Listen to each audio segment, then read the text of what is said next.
Welcome back to FBBC. Yes, our good friend from the Great White North, Jeff Gussy Gustafson, joining us to talk about finding big bass. And take a listen to what he has to say. He ought to know he finished 5th this year in the FLW Tour. That's the major leagues of bass fishing, and he was number 5 on the tour, so he knows what he's talking about. And, of course, this is the time of year that bass tournaments are abundant, including a big one next week in International Falls, the International Falls Bass Championship. So I guess the question is, for those who want to try those tournaments, where in our neck of the woods do you find the biggest bass? Well, it's a lot of it is certainly looking in the right places if you want to catch big fish and using the right equipment. So if we're talking largemouths, it's really, really hard to beat a 5/8 ounce Northland jungle jig. I've been using those jigs for like 15 years or more, and I tip them with a soft plastic chunk and pitch that jig around. That's a bait that selects for big fish. You can throw it in the nastiest clumps of grass and lily pads around lay down logs and trees, docks, and you're going to catch some small ones on it too, but that jig catches big fish. If we're talking smallmouths, I'm a really big fan of throwing topwater lures, and smallmouths are opportunistic feeders. So if as long as the weather isn't totally brutal, like cold and windy, topwaters are great because you can cover a lot of water, get the fish's attention, and not only is it really fun to catch bass on topwaters, but it's also an effective way to do it. And the Fort Francis Canadian Bass Championship's a big tournament every year up on Rainy Lake. John Peterson and I have won it twice in the last few years. And one year we caught just about all of our fish. I'm talking 12 or 13 of our fish that we kept on topwater poppers. And the other year it was windy, kind of not as nice of weather, and we were fishing shallow, strictly fishing shallow, and we actually caught a lot of fish on spinnerbaits, a half-ounce reed runner spinnerbait. So if you get conditions where it's really windy and the topwater isn't going to work, then a spinnerbait's a good alternative because you can still cover a lot of ground with it, and it's another presentation that's going to select for bigger fish. Okay. So when we're fishing a bass tournament in these waters, what's our approach need to be to have any shot at success?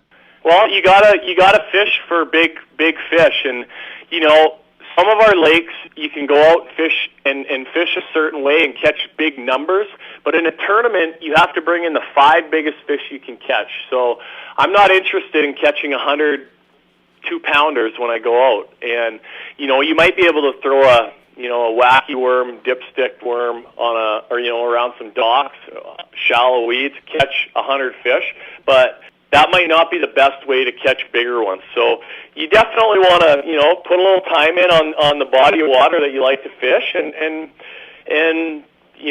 try fishing with techniques, whether it's jigs or swim baits are a popular kind of trend for catching bigger fish across the country, really. But just baits that are going to select for bigger fish. And,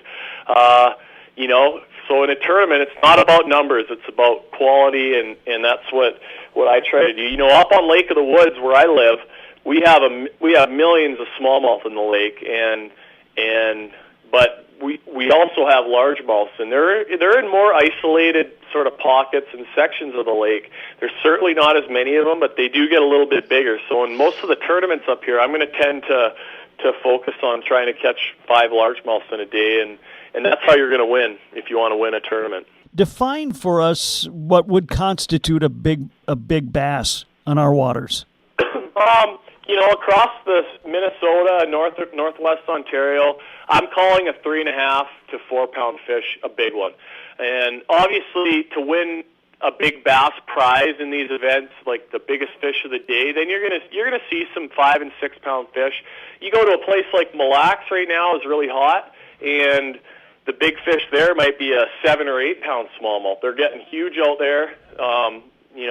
Whatever it is, it's going off, and it's one of the best bass fisheries in the whole country right now. And hopefully they take care of it,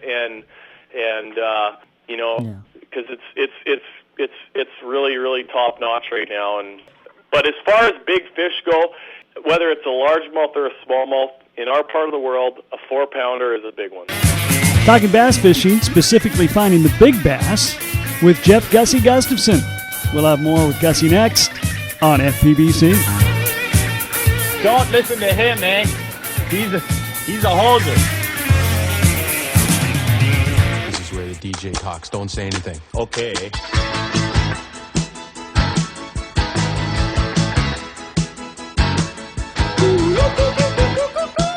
Welcome back to FPBC Talking Big Bass with Jeff Gussy Gustafson, the number 5 angler on the FLW Bass Tour this year.